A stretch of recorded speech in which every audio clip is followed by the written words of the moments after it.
بسم الله الرحمن الرحيم عما يتساءلون عن النبأ العظيم الذي هم فيه مختلفون كلا سيعلمون ثم كلا سيعلمون ألم نجعل الأرض مهادا والجبال أوتادا وخلقناكم أزواجا وجعلنا نومكم سباتا وجعلنا الليل لباسا وجعلنا النهار معاشا وبنينا فوقكم سبعا شدادا وجعلنا سراجا وهاجا وأنزلنا من المعصرات ماء ثجاجا لنخرج به حبا ونباتا وجنات ألفافا إن يوم الفصل كان ميقاتا يوم ينفخ في الصور فتأتون أفواجا وفتحت السماء فكانت أبوابا وسيرت الجبال فكانت سرابا إن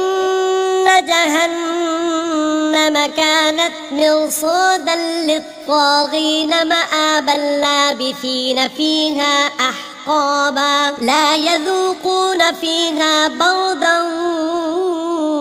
ولا شرابا إلا حميما وغساقا جزاء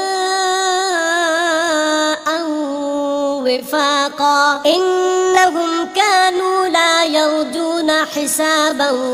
وكذبوا بآياتنا كذابا وكل شيء أحصيناه كتابا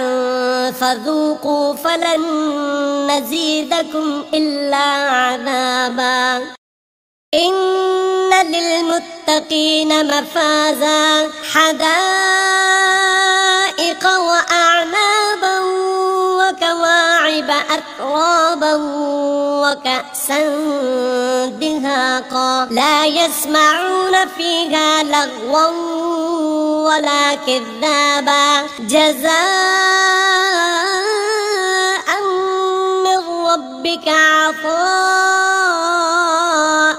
حسابا رب السماوات والأرض وما بينهما الرحمن لا يملكون منه خطابا يوم يقوم الروح والملائكة